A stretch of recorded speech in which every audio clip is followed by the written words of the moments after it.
묵도하심으로 주일 예배를 하나님께 드리겠습니다.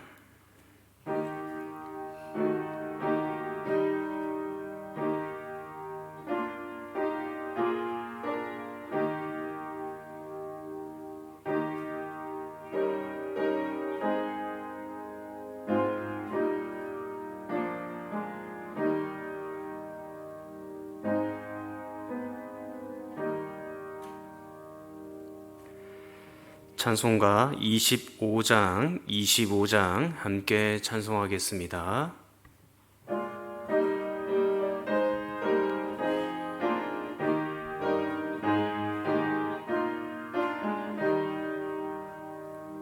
멸류관 벗어서 주 앞에 드리세. 저 천사 기쁜 노래가 온 땅에 퍼지네. 내 혼악 깨어서 주 찬송하여라. 온 백성 죄를 속하신 만왕의 왕일세. 멸류관 벗어서 주 앞에 드리세. 그 손과 몸의 상처가 영광 중 빛나네. 하늘의 천사도 그 영광 보고서 고난의 신비 알고자 늘 흠모하도다. 멸류관 벗어서 주 앞에 드리세. 온 세상 전쟁 그치고 참 평화 오겠네. 주 보좌 앞에서 온 백성 엎드려 그 한량없는 영광을 늘 찬송합니다.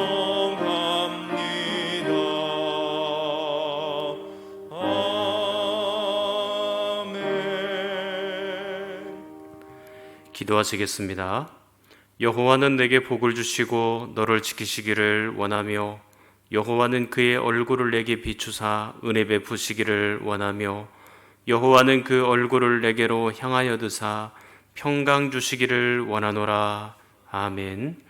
전능하사 천지를 만드신 하나님 아버지를 내가 믿사오며 그 외아들 우리 주 예수 그리스도를 믿사오니 이는 성령으로 잉태하사 동정녀 마리아에게 나시고 본디오 빌라도에게 고난을 받으사 십자가에 못 박혀 죽으시고 장사한 지 사흘 만에 죽은 자 가운데서 다시 살아나시며 하늘에 오르사 전능하신 하나님 우편에 앉아 계시다가 저리로서 산자와 죽은 자를 심판하러 오시리라.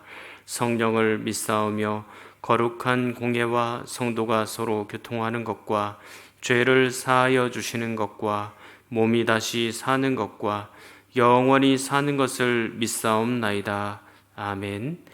찬송가 526장 부르신 이후에 박효서 장로님 기도하시겠습니다.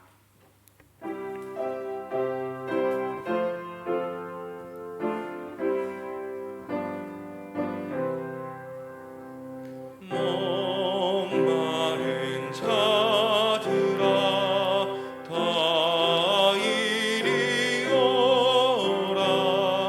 이곳에 좋은 샘 흐르도다.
생명수 샘물을 마신 자마다 목 다시 마르지 아니하고 속에서 솟아나 생수가 되어 영원히 솟아 늘 풍성하리. 이 샘의 이름은 생명의 샘물 저수정 빛같이 늘 맑도다. 어린 양 보좌가 근원이 되어 생명수 샘이 늘 그치지 않네.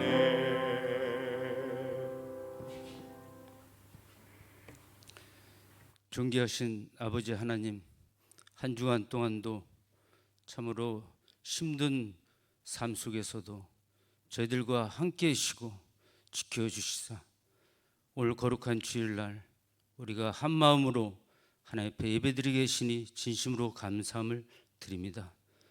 저희들 아무것도 잘한 것도 없고 보여드릴 것도 없는데도 불구하고 하나님의 크신 사랑과 은혜로 자녀 삼아 주셨습니다. 그런데 저희들 그 신분을 잊고 빛된 삶, 사랑을 서로 나누는 삶을 살아가지 못했음을 이 시간도 하나님 앞에 고백하오니 불쌍히 여기셨고 용서해 주시옵소서. 속히 우리의 잘못을 하나님께서 용서해 주시사 진노를 거두어 주시고 이 코로나 재앙을 물리쳐 주시사 예배가 회복될 수 있도록 은혜 내려 주시옵소서. 이 시간도 말씀 전하시는 목사님 붙잡아 주시옵고 그 생명의 말씀을 들을 때 저희들 마음의 어두운 것 다 물러가고 하나님의 성령 충만함을 경험할 수 있는 이 시간이 되도록 하나님 함께해 주시옵소서. 이 시간 하나님 앞에 간구합니다. 주일학교 학생들과 우리 청년들과 세계 곳곳에서 하나님의 복음을 전하시는 선교사님들 앞길을 선한 길로 인도해 주시옵고 이 시간도 고통 중에 있는 성도들 어루만져 주시옵고 말씀의 능력으로 치유하여 주시옵소서. 오직 이 시간을 통해서 하나님의 영광만 가득하고 저희들은 살아서 역사하시는 그 말씀을 들을 때 다시금 신분을 깨닫고 자녀답게 살아갈 수 있는 그 마음을 결심하는 귀한 시간이 되도록 은혜 내려 주시옵소서. 이 모든 말씀 감사드렸고 예수 그리스도 이름으로 기도하옵나이다. 아멘.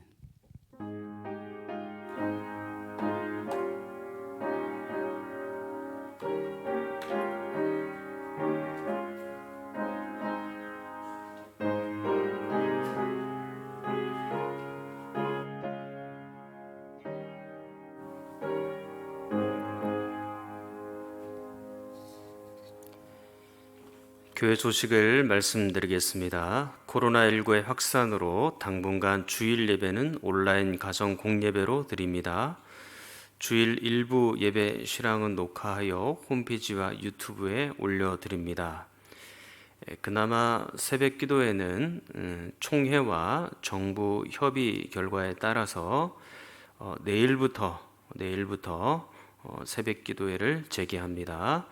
월요일부터 금요일까지 4시 30분에 문을 열고 6시에 문을 닫습니다.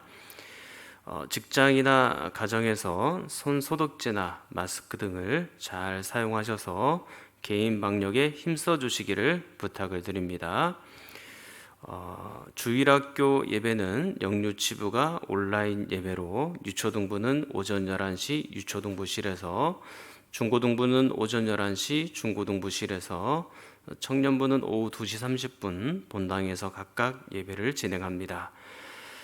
줌을 통한 비대면 구역 예배 때 우리 구역원들은 성실하게 참여해 주시기를 부탁을 드립니다.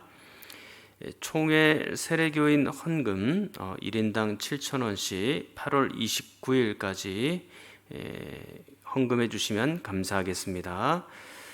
총회 헌금 봉투는 본당 뒤편에 있고, 온라인으로 혹시 헌금하시려면 아래와 같이 헌금하시면 되겠습니다. 홍길동 11조, 홍길동 감사, 또 홍길동 또 선교, 또 홍길동 세례, 이런 방식으로 보내시면 총회 세례교인 헌금도 함께 동참할 수가 있습니다. 총회 세례교인 헌금은 전부 취합을 해서 총회로 보내드리도록 되어 있습니다. 각 가정에서 수요예배 드리시기 원하는 분은 홈페이지를 참고해 주시기를 바랍니다. 나누리 병원에 우리 오경애 권사님이 입원해 계신데요, 허리 협착이 있으셔서 시술을 받으시고 입원해 계십니다. 기도해 주시기 바랍니다. 긴급 도구기도 신청은 이주희 권사님께 신청하면 함께 기도토록 하겠습니다. 하나님 말씀 봅니다. 레위기 23장 33절에서 44절까지입니다. 구약성경 183면입니다. 레위기 23장 33절에서 44절까지입니다.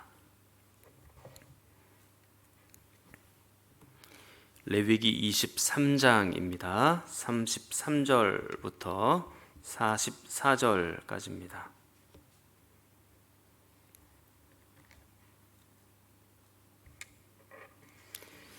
제가 봉독해 올리겠습니다. 33절부터 읽습니다.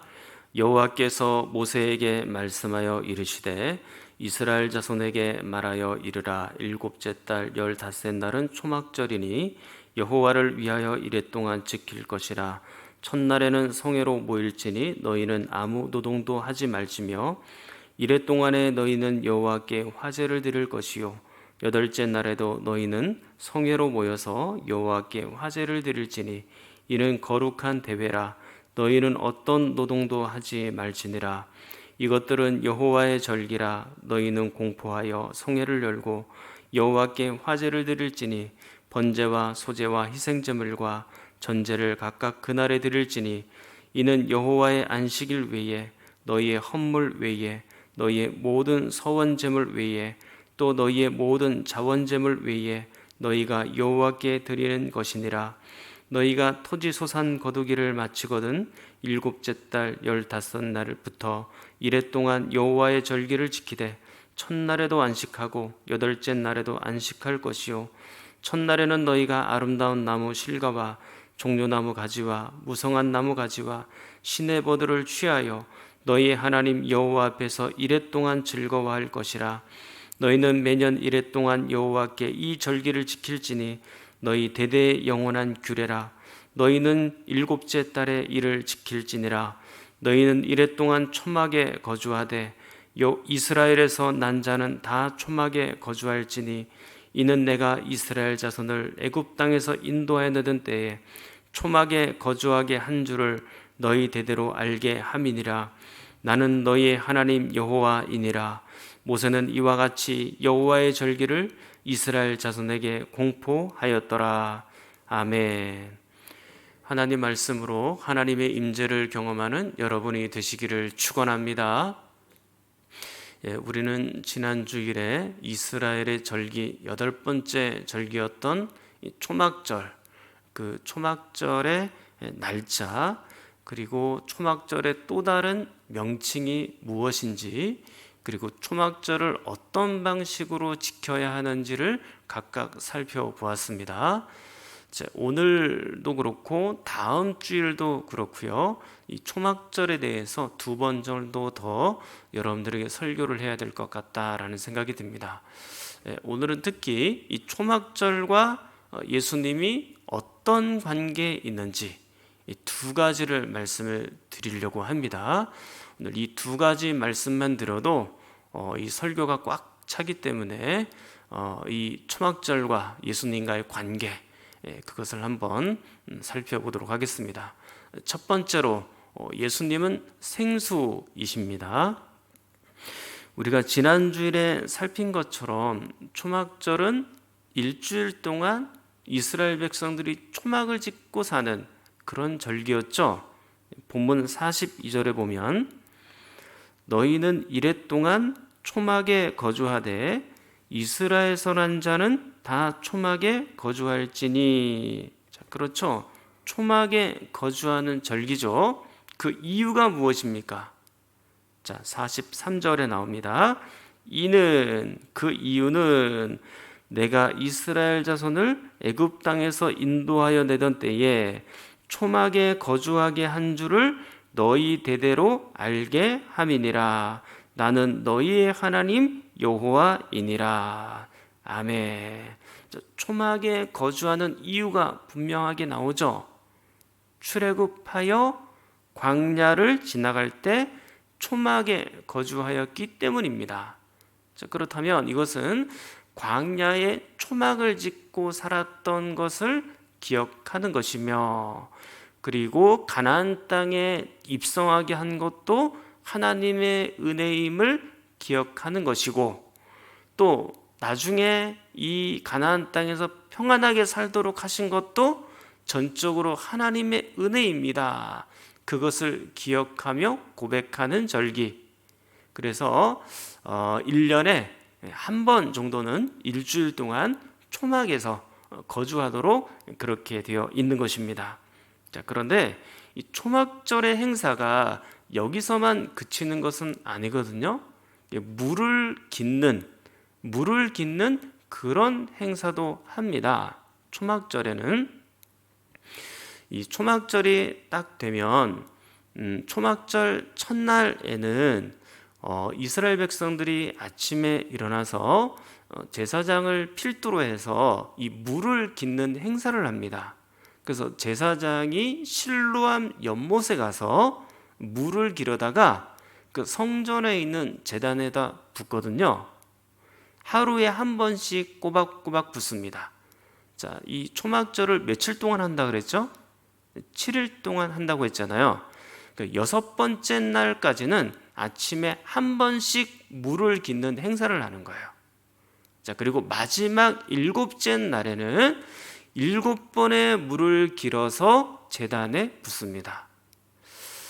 이게 비근한 얘기긴 한데 그냥 똑같은 건 아닙니다. 여리고성을 점령할 때도 이와 비슷한 일이 있었죠. 여리고성을 하루에 한 바퀴씩 며칠 동안 돌았나요? 6일 동안 돌았죠.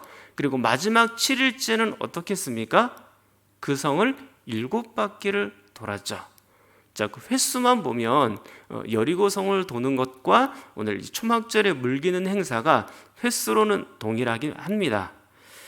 자, 이렇게 초막절에는 물을 길어오는 행사를 7일 내내 진행을 하거든요. 그렇기 때문에 이 초막절은 물의 절기, 물의 축제가 되는 것입니다.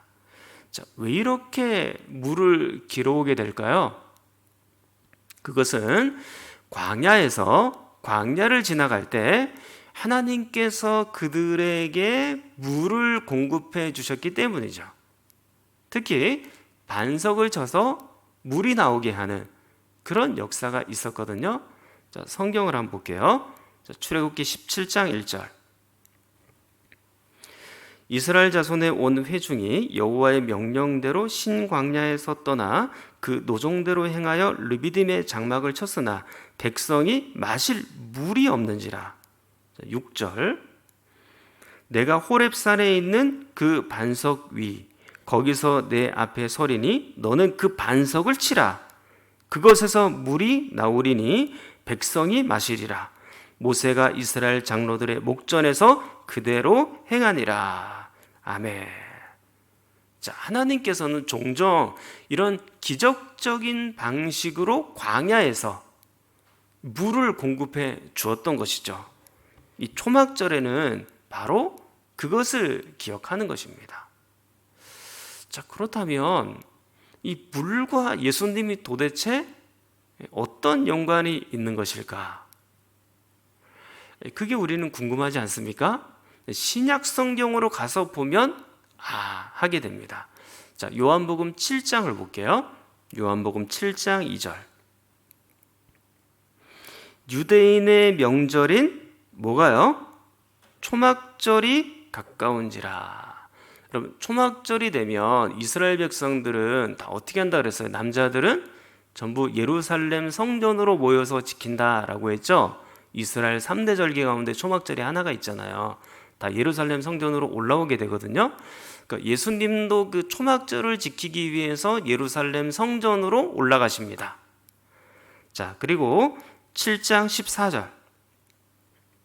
이미 명절의 중간이 되어 예수께서 성전에 올라가서 가르치시니 라고 돼 있어요. 초막절 중간쯤이니까 3일, 4일쯤 됐겠죠. 그 성전에서 예수님께서 뭔가를 가르치고 계시죠. 요한복음 7장에 보면 예수님께서 뭘 가르쳤는지, 중간쯤에 뭘 가르치셨는지 그 구체적인 내용이 전부 나온 건 아니에요. 자, 그렇지만 바로 뒷절을 보세요. 15절. 유대인들조차 매우 놀랍게 여길 정도로 그 말씀의 권세는 대단했다라는 것을 알 수가 있어요. 자, 그리고 나서 이제 진짜 우리가 보고 싶은 말씀이 나옵니다. 7장 37절로 38절 볼게요.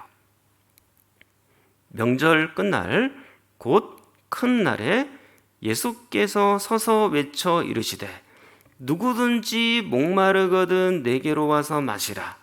나를 믿는 자는 성경의 이름과 같이 그 배에서 생수의 강이 흘러나오리라 하시니. 아멘. 자, 여기서도 그 명절은 어떤 명절이겠어요? 당연히 초막절이겠죠.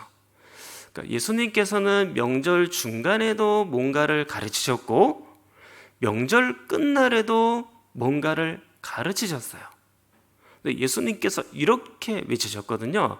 여기서 이 외친다라는 단어가 원문으로 보면 부르짖다, 목이 쉬도록 외친다, 그런 의미가 있는 거거든요.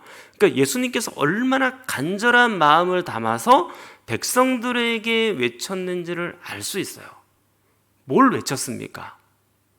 누구든지 목마르거든 내게로 와서 마시라. 성경에 말씀하시기를 그 배에서 생수의 강이 흘러나리라. 그렇게 외치고 말씀하시죠.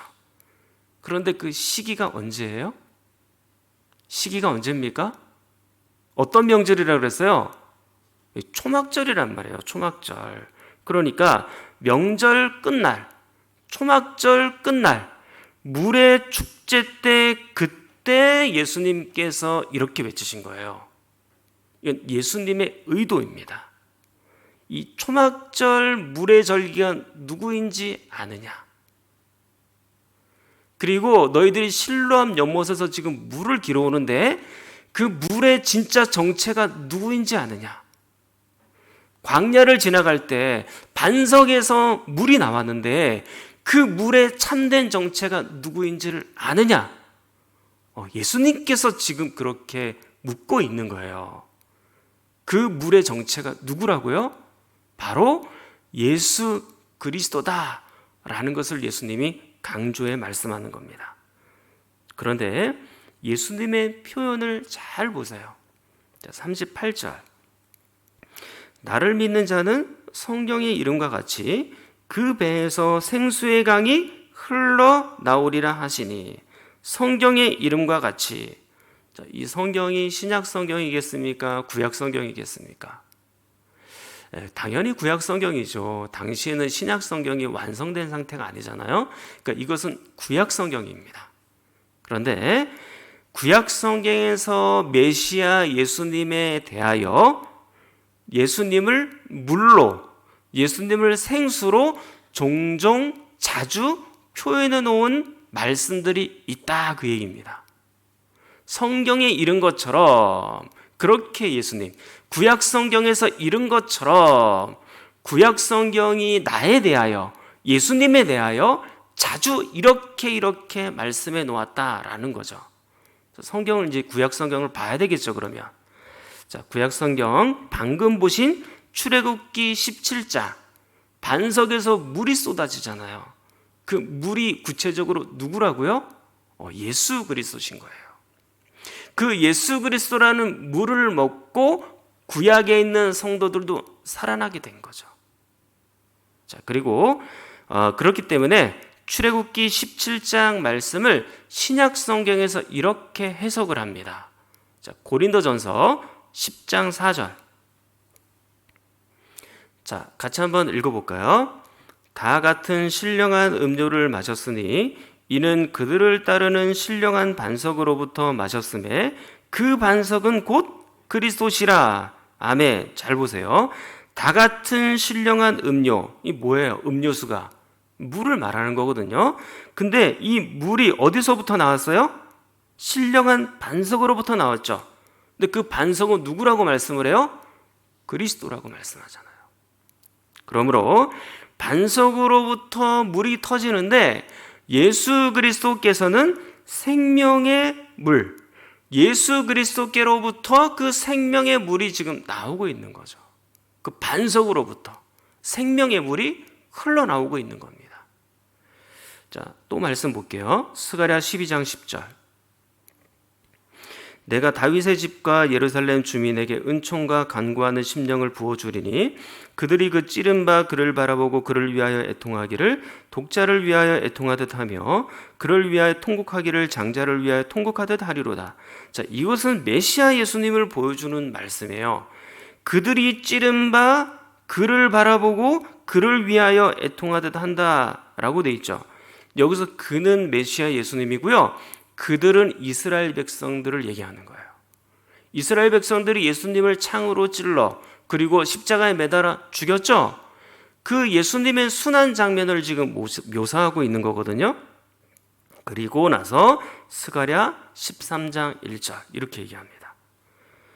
그날에 죄와 더러움을 씻는 셈이 다윗의 족속과 예루살렘 주민을 위하여 열리리라. 아멘. 죄와 더러움을 씻는 셈 뭡니까? 물이죠. 생수이죠. 바로 예수 그리스도인 것입니다. 계속해서 스가랴 14장 8절. 그날의 생수가 예루살렘에서 솟아나서 절반은 동해로 절반은 서해로 흐를 것이라. 여름에도 겨울에도 그러하리라. 여기서도 생수가 나오죠. 예수님이에요. 자, 14장 16절 같이 읽어볼게요. 예루살렘을 치러 왔던 이방 나라들 중에 남은 자가 해마다 올라와서 그 왕 만군의 여호와께 경배하며 초막절을 지킬 것이라. 아멘. 자, 심지어 이방 사람들도 초막절을, 그 물의 축제를 지킨다라고 돼 있을 정도예요. 그렇죠? 이 초막절의 물과 예수님은 아주 깊은 연관이 있다라는 것을 알게 되는 거죠. 자, 또 말씀 볼게요. 에스겔 47장 1절부터 12절에 있는 말씀인데요. 거기서 보면 성전에서 물이 나옵니다. 성전에서 물이 나오는데 예루살렘 성전으로부터 엄청나게 많은 물이 나와서 강이 될 정도로 큰 물이 성전으로부터 나옵니다. 그런데 이 성전에서 나오는 물은 생명을 살리는 물이에요. 자, 한번 성경 볼게요. 에스겔 47장 9절로 12절. 여러분 잘 보셔야 됩니다. 이 강물이 흐르는 곳마다 번성하는 모든 생물이 살고 또 고기가 심히 많으리니 이 물이 흘러 들어감으로 바닷물이 되살아나겠고 이 강이 흐르는 각처에 모든 것이 살 것이며 또 이 강가에서 어부가 설 것이니 엔게디에서부터 에네글라임까지 금을 치는 곳이 될 것이라. 그 고기가 각기 종류를 따라 큰 바다의 고기같이 심히 많으려니와 그 진펄과 개펄은 되살아나지 못하고 소금 땅이 될 것이며 강 좌우가에는 각종 먹을 과실나무가 자라서 그 잎이 시들지 아니하며 열매가 끊이지 아니하고 달마다 새 열매를 맺으리니 그 물이 성소를 통하여 나옴이라. 그 열매는 먹을 만하고 그 잎사귀는 약재료가 되리라. 아멘. 자, 이 성전에서 나온 물이 어떻게 해요? 바다를 살리고 고기를 많게 하고 달마다 과일을 열매를 맺게 하죠. 강 좌우에 나무 열매들이 쫙 있는데 그 열매를 맺게 하는 근원적인 물이 됩니다.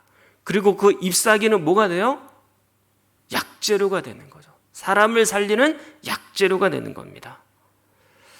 자, 그런데요, 이 에스겔서의 이 말씀은요, 하나님 나라 완성의 때, 즉 마지막 때를 똑같이 보여줍니다. 우리가 새벽 기도회 때 계시록 말씀을 이미 한 장씩 다 보았거든요. 제가 레위기 끝나면 계시록을 여러분들에게 이제 강의해서 설교하려고 하잖아요. 새벽 기도회 때 이렇게 크게 한 장씩 다 보았거든요. 거기 계시록 21장 끝부분에 가서 이렇게 말씀을 해요. 21장 22절.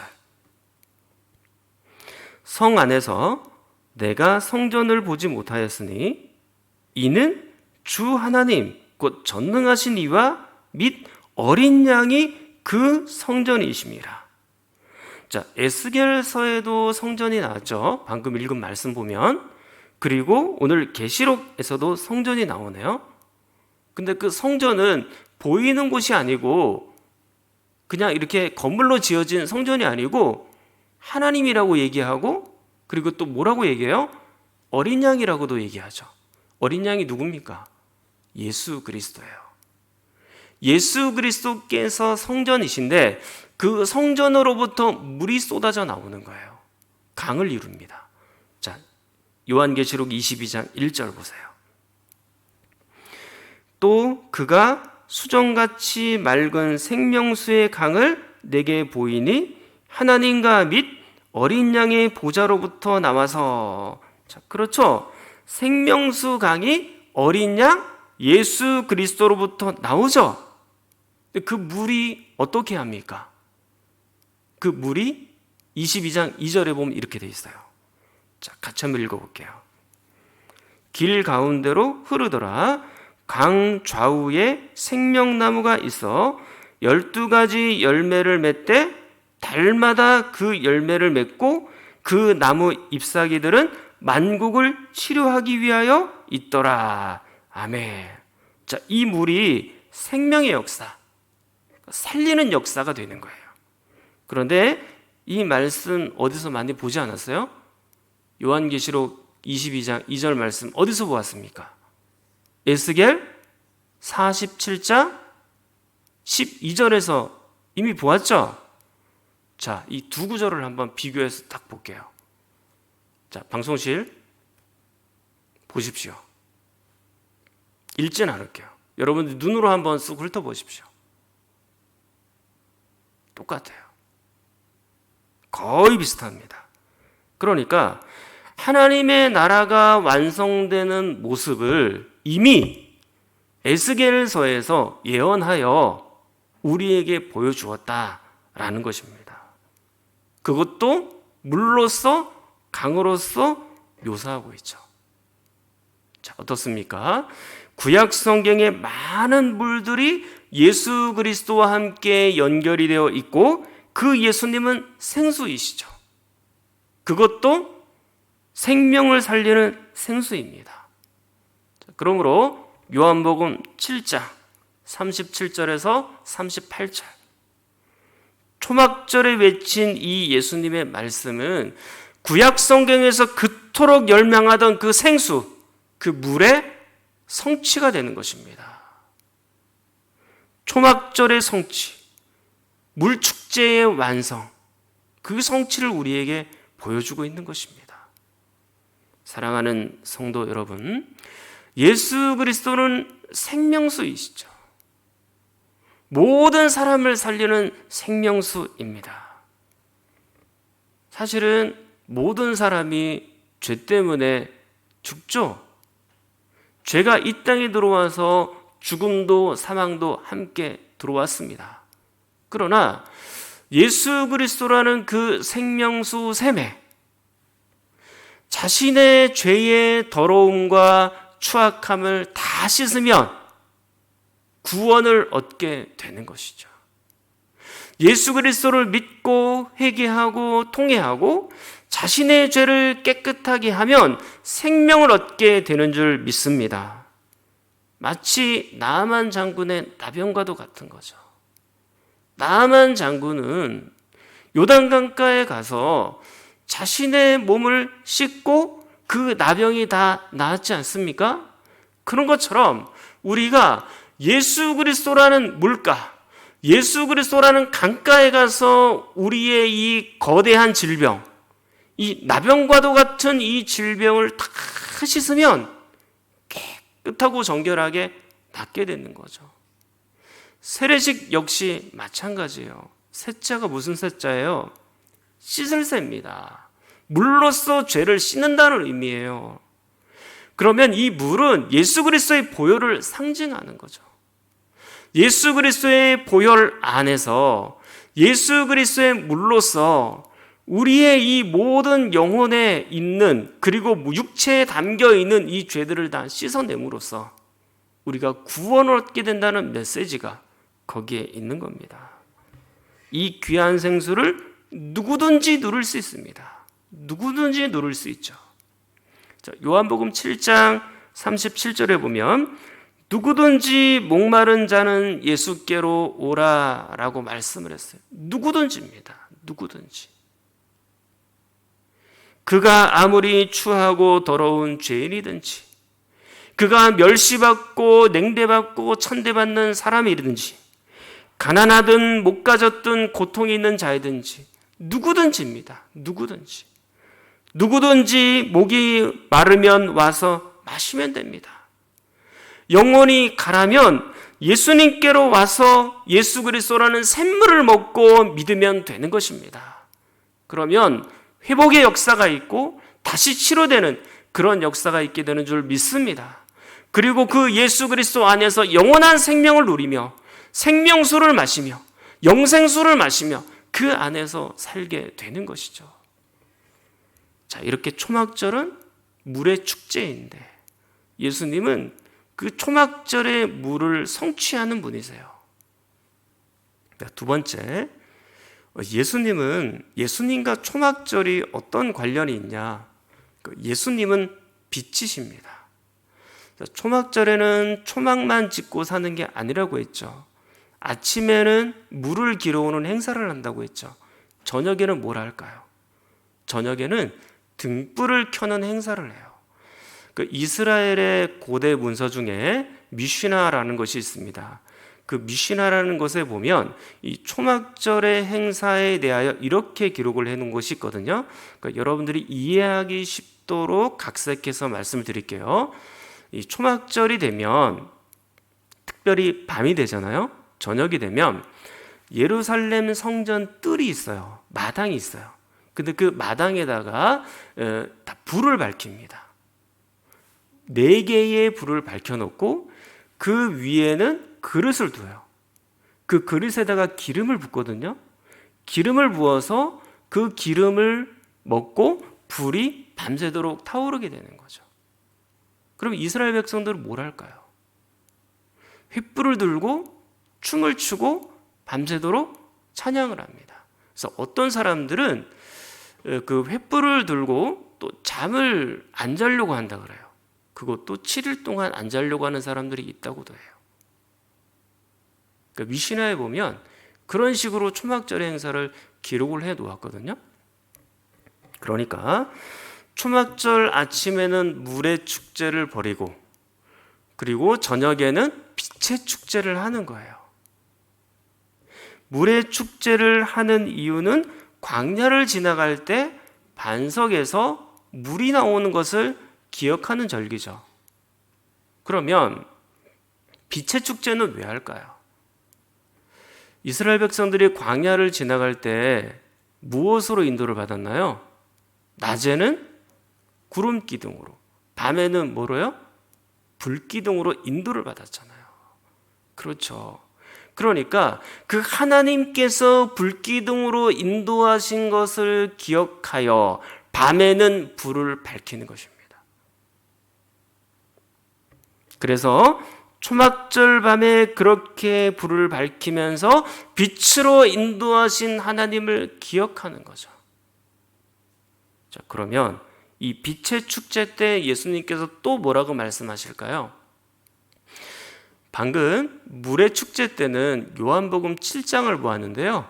빛의 축제를 위해서는 요한복음 8장을 보셔야 돼요. 자, 요한복음 8장 12절. 자, 같이 한번 읽어보겠습니다. 예수께서 또 말씀하여 이르시되 나는 세상의 빛이니 나를 따르는 자는 어둠에 다니지 아니하고 생명의 빛을 얻으리라. 아멘. 자, 예수께서 또 말씀하여 이르시되, 자, 이 말씀은요, 많은 학자들이 초막절 때 하셨던 말씀이라고 생각하거든요. 저도 거기에 동의하고요. 뭐라고 말씀하세요? 나는 세상의 빛이니 나를 따르는 자는 어둠에 다니지 않고 생명의 빛을 소유하게 된다. 그렇게 지금 말씀하고 계시죠? 초막절 빛의 축제 때 예수님은 당신 자신을 뭐라고 말씀하고 있는 거예요? 빛이라고 선언하고 계신 겁니다. 그것도 생명의 빛이라고 말씀하신 거죠. 그러니까 지금 물이라든지 빛이라든지 예수님이 굉장히 절묘한 타이밍에 초막절에 지금 이 말씀을 하고 계신 거예요. 굉장히 극적인 거죠. 초막절은 빛의 성취예요. 구약 성경에서 광야에 있을 때 하나님께서 불기둥으로 빛으로 인도하셨던 것처럼 신약 성경에서는 예수 그리스도라는 빛으로 사람들을 인도하시는 거죠. 그러므로 구약의 빛, 그 불기둥은 예수님을 미리 보여주는 모형일 뿐이고요. 신약에 와서 예수님의 빛은 실제입니다. 그것도 생명을 얻게 하는 빛이시죠. 그래서 구약 성경에도 이 빛은 메시아 예수님과 자주자주 연결이 돼요. 자, 성경 볼게요. 이사야서 9장 1절 2절. 전에 고통받던 자들에게는 흑암이 없으리로다. 옛적에는 여호와께서 스불론 땅과 납달리 땅이 멸시를 당하게 하셨더니 후에는 해변길과 요단 저쪽 이방의 갈리를 영화롭게 하셨느니라. 흑암에 행하던 백성이 큰 빛을 보고 사망의 그늘진 땅에 거주하던 자에게 빛이 비치도다. 자, 1절에 보시면 스불론 땅, 납달리 땅, 해변길, 갈릴리 이런 지명이 나오거든요. 이 지명은요, 이스라엘의 북쪽 지방이에요. 근데 북쪽 지방은 자주 외세의 침입이 있어서 이 외국에 있었던 사람과 유대인들이 서로 섞이는 그런 일들이 종종 있었거든요. 그래서 같은 이스라엘 사람들끼리도 경멸하는 그런 땅이었어요. 북쪽 지방은. 그런데 이 땅을 지금 어떻게 하시겠다고 해요? 2절에 보니까 흑암에 행하던 백성들이 큰 빛을 보죠. 이 사망의 그늘의 빛이 빛입니다. 누구에 의해서? 자, 6절에 보면 이렇게 되어 있어요. 6절에. 이는 한 아기가 우리에게 낳고 한 아들을 우리에게 주신 바 되었는데, 한 아기, 한 아들이 누굽니까? 예수 그리스도를 얘기하는 거죠. 그러니까 바로 예수 그리스도의 빛이 그 사망의 땅에 멸시받고 고통받던 그 땅, 그리고 사망의 그늘이 져 있는 그 땅에 예수 그리스도의 빛이 비쳐서 환하게 되는 거예요. 이제는 달라지는 것입니다. 살아나는 거죠. 신약 성경 마태복음에서 이 말씀을 똑같이 인용을 하거든요.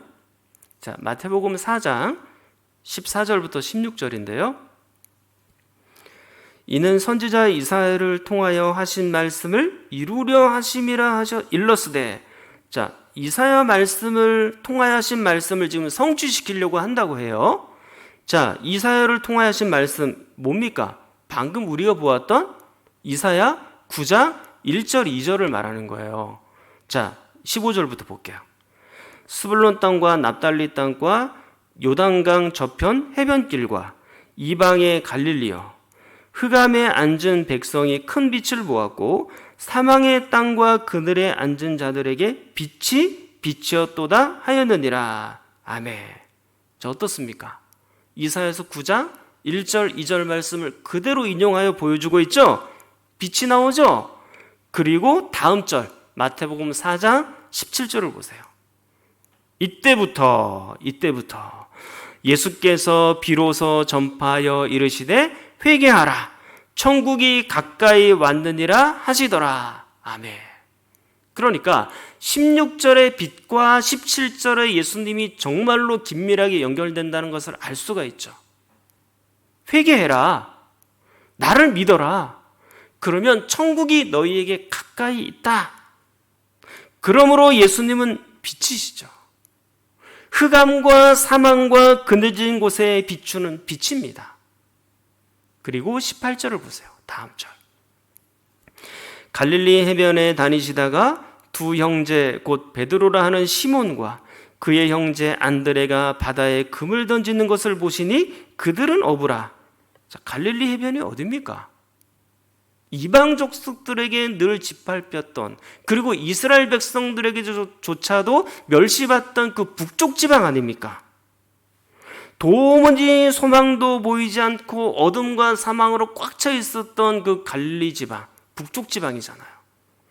그 죽음의 땅에서 예수님의 첫 제자 베드로와 안드레를 예수께서 부르시는 것이죠. 예수님께서 빛이 되셔서 그 죽음의 땅에 생명을 비추어 주고 계신 거예요. 자, 또 구약 성경을 볼게요. 이사야서 49장 6절.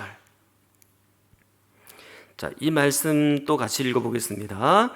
그가 이르시되 내가 나의 종이 되어 야곱의 지파들을 일으키며 이스라엘 중에 보존된 자를 돌아오게 할 것은 매우 쉬운 일이라. 내가 또 너를 이방의 빛으로 삼아 나의 구원을 베풀어서 땅끝까지 이르게 하리라. 아멘. 자, 여기서 나의 종은 누굴까요? 자, 이것은 아무리 생각해 보아도 예수 그리스도입니다. 야곱의 지파를 일으키고 이스라엘 백성들을 다시 돌아오게 하고, 그리고 이방 사람들을 구원하실 유일한 분, 그런 엄청난 일을 해내실 분은 예수밖에 없습니다. 메시아 예수 그리스도밖에 없는 거죠. 특히 예수님을 뭐라고 표현했냐면 이방의 빛이라고 표현했어요. 빛이라고 했습니다. 또 우리가 잘 아는 말씀 볼게요. 말라기 4장 2절. 자, 이거는 너무 유명한 말씀이죠. 내 이름을 경외하는 너희에게는 공의로운 해가 떠올라서 치료하는 광선을 비추르니 너희가 나가서 외양간에서 나온 송아지같이 뛰리라. 아멘. 자, 말라기 4장 전체를 보면 이것은 결국 예수 그리스도 메시아를 소개하고 있는 말씀이거든요. 근데 거기에 보니까 뭐라고 돼 있어요? 해가 나오고 광선이 있고, 그렇죠. 이건 뭐예요? 빛이죠. 빛이죠. 그러니까 예수 그리스도를 지금 빛으로 표현하여 그 빛에 닿는 사람들마다 생명을 얻게 되는 놀라운 역사를 우리에게 말씀해 놓고 있는 겁니다. 사랑하는 성도 여러분, 그러므로 예수님은 초막절의 성취이시죠. 초막절 빛을 완성하고 있는 겁니다. 그러므로 우리가 해야 되는 일은 뭘까요? 자, 성경을 볼게요. 요한복음 8장 12절 다시 볼게요. 예수께서 또 말씀하여 이르시되 나는 세상의 빛이니 나를 따르는 자는 어둠에 다니지 아니하고 생명의 빛을 얻으리라. 자, 우리가 해야 되는 일이 혹시 보이십니까? 뭐라고 되어 있냐면 나를 따르는 자, 그렇게 되어 있어요. 우리가 해야 되는 일은 뭐예요? 빛을 따르는 자죠. 예수 그리스도를 따르는 자입니다. 자, 여기서 제자의 개념이 나오거든요. 제자라는 것은 뭐냐면 따르는 자예요. 예수 그리스도를 쫓는 자라고요. 예수 그리스도의 생각과 예수 그리스도의 가치관과 예수 그리스도의 말씀과 예수 그리스도의 행함과 삶을 전부 따르는 자, 쫓아가는 자, 그가 바로 제자이거든요. 방금 마태복음 4장 기억하시죠? 자, 마태복음 4장 거기에 보면 아무 소망도 없고 고통과 멸시만 있었고 사망과 그늘 죽음만 있었던 그곳에, 그 갈릴리 땅에 첫 제자가 찾아옵니다. 첫 제자가 나옵니다. 자, 4장 18절로 20절 다시 볼게요. 갈릴리 해변에 다니시다가 두 형제 곧 베드로라는 시몬과 그의 형제 안드레가 바다에 금을 던지는 것을 보시니 그들은 어부라. 여기까지는 우리가 보았어요. 자, 그 뒤에 19절 20절은 같이 읽어볼게요. 말씀하시되 나를 따라오라. 내가 너희를 사람을 낚는 어부가 되게 하리라 하시니 그들이 곧 그물을 버려두고 예수를 따르니라. 아멘. 19절 나를 따라오라. 그리고 20절 예수를 따르니라. 그러니까 예수님을 따르는 사람, 빛을 따르는 사람, 이 사람들이 바로 제자인 겁니다. 우리가 할 일이 이것이죠. 예수님의 제자가 되는 일이에요. 예수라는 빛을 따르면 생명인 줄 믿습니다. 그러나 그 빛을 거부하면 그는 죽음이에요. 어둠입니다. 사망입니다. 예수 그리스도를 따르는 일, 제자의 삶은 녹록한 길이 아니에요. 좁은 길이에요. 그래서 많은 사람들이 이 길을 안 가려고 해요. 왜 좁은 길을 싫어할까요? 좁고 험하니까 넓은 길로 가고 싶은 거죠. 확실히 예수 그리스도의 말씀대로 살아가면 세상과 자꾸 부딪히게 돼요. 세상과 자꾸 부딪히니까 나도 예수님을 쫓고 예수님을 따르는 제자라고 하고 또 예수님을 믿는다고 하면서도 이왕이면 좀 쉬운 길, 넓은 길로 가고 싶은 유혹에 빠지는 거죠. 예수 그리스도의 말씀대로 사는 좁은 길은 세상의 넓은 길과 충돌합니다.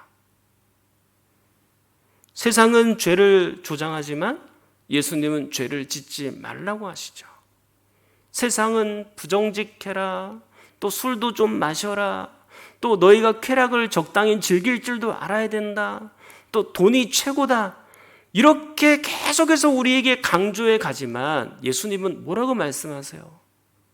거룩하게 살아라. 하나님 한 분만 섬기며 살아라. 여러분, 세상과 타협하면 육체는 얼마든지 안락하고 평안하게 살 수 있어요. 그럼 얼마나 편합니까? 세상과 타협하면. 뭐 주일 성수 안 하면 시간이 남잖아요. 그럼 취미생활 하러 가고 어디 여행도 가고 그럴 수 있잖아요.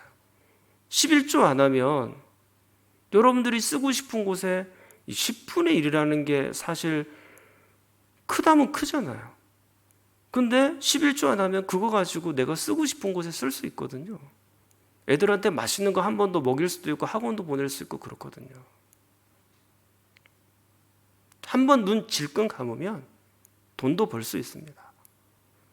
쾌락도 마음대로 즐길 수 있죠. 넓은 길이 얼마나 편해요. 좋죠. 그러나 계속 그 길로 가보십시오. 그 끝내는 그것은 죽음의 길입니다. 어둠의 길이고 여러분들의 영혼을 망치는 길이에요. 굉장히 편안하고 넓은 길이지만 지옥으로 가는 급행열차를 잡아타는 것입니다. 그러나 예수님의 말씀대로 사는 길은 생명의 길이죠.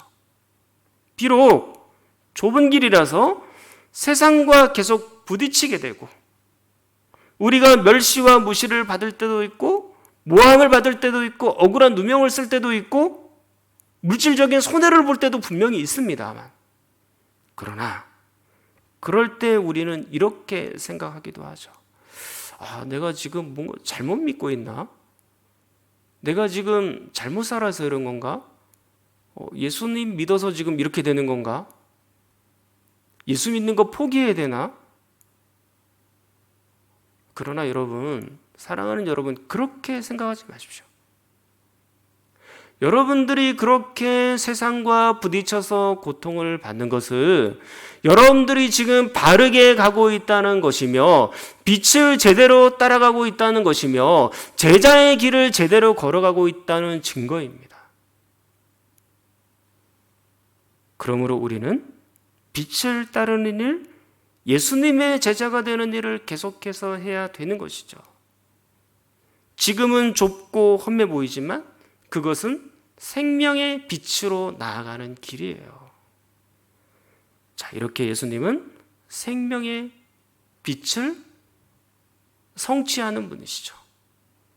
초막절 성전 마당을 환하게 밝혔던 그 빛을 완성하신, 그 빛을 이루신 그분이 바로 예수님이십니다. 말씀을 정리하겠습니다.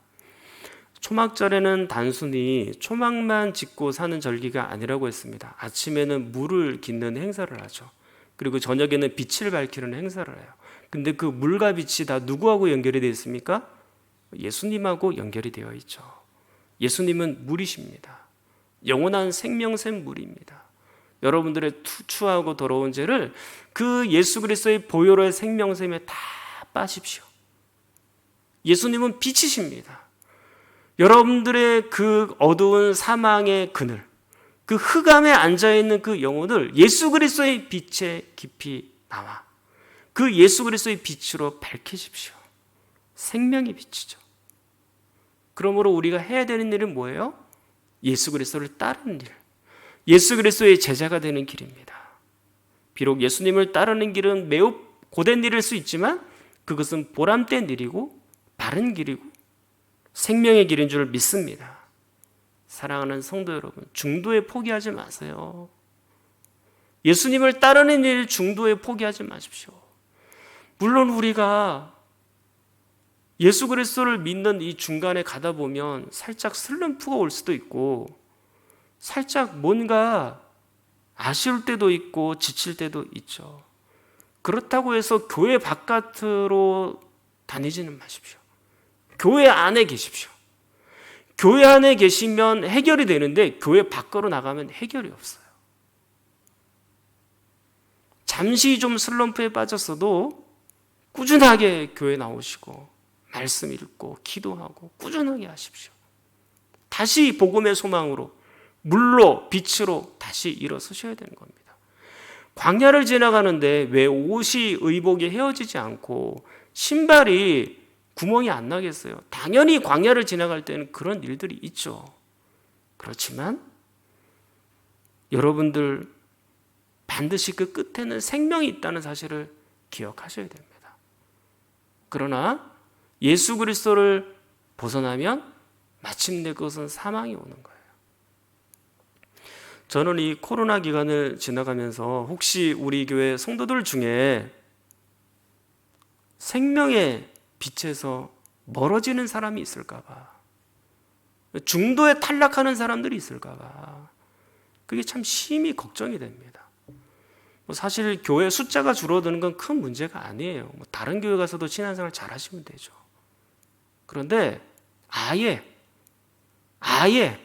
예수님을 등지게 될까 봐 그게 많이 걱정이 됩니다. 몇몇 분들이 보이거든요. 조짐들이. 가슴이 아파요. 진짜로. 사랑하는 여러분, 조금 어려워도 마지막까지 생명의 빛이 되시고 생명의 물이 되신 예수 그리스도의 제자가 되어서 다 같이 천국에서 만나는 놀라운 역사가 있기를 간절히 축원합니다. 우리 함께 기도하겠습니다. 하나님 아버지, 물의 축제, 빛의 축제, 이 초막절을 통해서 예수님을 깨닫게 하시니 감사합니다. 우리 모든 성도들이 이 생명샘 물의 영혼을 씻고 생명의 빛을 따라가게 하여 주시옵소서. 중도에 포기하는 분들 없이 끝까지 완주하여 영생을 누리게 하여 주시옵소서. 몸과 마음이 아픈 성도들을 위해서 또 코로나19가 진정이 되어서 예배당 문이 속히 열릴 수 있도록 교회 학교 학생들의 믿음을 위하여 청년들의 진로를 위하여 북녘 땅에도 복음이 전해지도록 세계 복음화를 위하여 함께 기도합니다. 전능하신 아버지 하나님, 예수 그리스도께서는 구약에서 그토록 말씀해 주셨던 생명의 물이십니다. 생명의 샘이십니다. 그 생명샘 물에 우리가 가까이 나와 우리의 모든 죄악을 빨고 정결하고 거룩하게 하나님 앞에 살아갈 수 있도록 도와주시옵소서. 예수 그리스도는 생명의 빛이십니다. 그 생명의 빛에 우리의 어두움과 사망과 우리의 그늘진 곳을 다 비춰 그 생명의 빛으로 완전히 치료받는 역사가 있기를 간절히 원합니다. 아버지 하나님, 혹시 우리가 예수 그리스도를 따르는 일에 있어서 소홀함은 없습니까? 생명의 빛을 따르고 생명의 물을 따르라고 하셨는데 우리가 예수 그리스도의 제자가 되고 예수 그리스도를 따르는 일에 미진하고 연약한 부분들이 있습니까? 하나님, 저희들을 불쌍히 여겨 주시옵소서.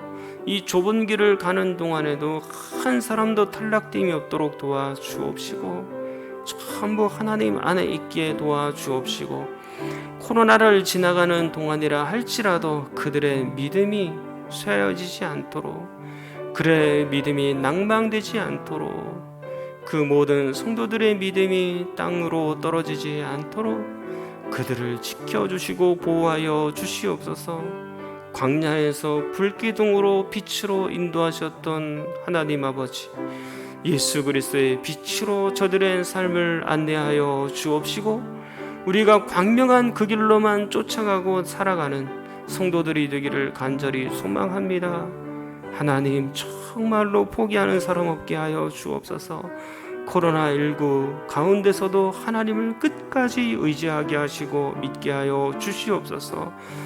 혹여 우리가 몸이 아파 경제적인 문제로 인하여 자녀의 문제로 고통받고 있습니까? 하나님, 그 모든 것들이 우리를 예수 그리스도를 믿지 않도록 포기하는 일이 되는 걸림돌이 되는 것은 아닙니까? 하나님, 이 모든 문제를 하나님께서 해결하여 주시옵고 그리하지 아니하실지라도 나는 주님만 섬기겠습니다. 나는 하나님만 섬기겠습니다. 그런 신앙의 고백이 우리 성도들 가운데 울려 퍼지게 하여 주시옵소서. 아버지 하나님, 그들의 육체도 치료하시고 그들의 영혼도 치료하여 주옵소서. 아버지 하나님, 코로나19가 빨리 진정되게 하시고 그나마 새벽 기도회라도 열릴 수 있도록 은혜 주심을 참으로 감사합니다. 이제는 주일 예배도 또 하나님 앞에 열릴 수 있도록 2부 3부 예배도 정상적으로 진행되도록 은총을 더하여 주시옵소서. 주일학교 예배 가운데 성령이 충만함이 있게 도와주옵시고 그 자녀들이 육체의 고통보다 영혼의 고통이 더 크다는 사실을 잘 깨달아 살 수 있게 하여 주시며 우리 청년들의 앞날과 가는 진로를 하나님 친히 인도하여 주시옵소서.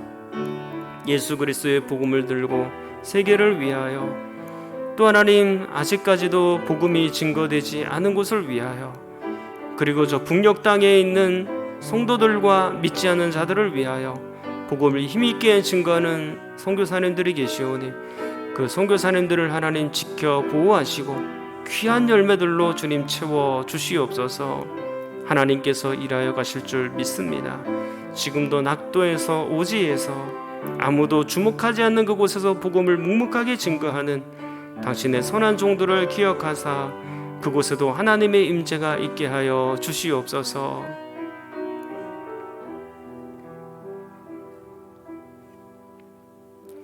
전능하신 아버지 하나님, 사랑하는 성도들이 예수 그리스도라는 생명의 물을 마시게 하여 주시옵소서.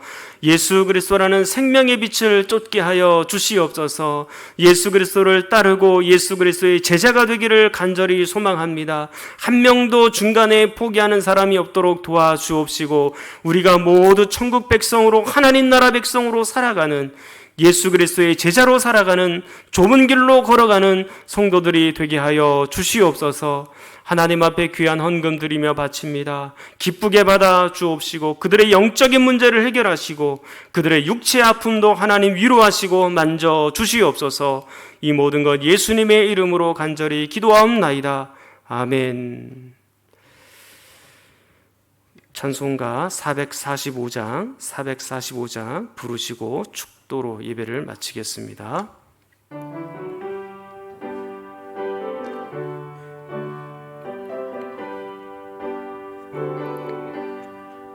대산을 넘어 험곡에 가도 빛 가운데로 걸어가면 주께서 항상 지키시기로 약속한 말씀 변치 않네. 하늘의 영광 나의 맘속에 차고도 넘쳐 할렐루야를 힘차게 불러 영원히 주를 찬양하리.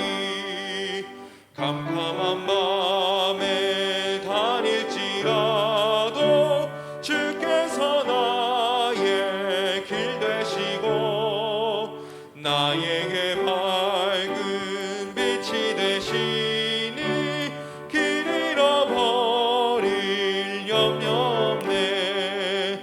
하늘의 영광 나의 맘속에 차고도 넘쳐 할렐루야를 힘차게 불러 영원히 주를 찬양하리. 광명한 누린 마음의 바다 찬란한 천국 바라보고 할렐루야를 힘차게 불러 날마다 빛에 걸어가리. 하늘의 영광 나의 맘속에 차고도 넘쳐 할렐루야를 힘차게 불러 영원히 주를 찬양하리.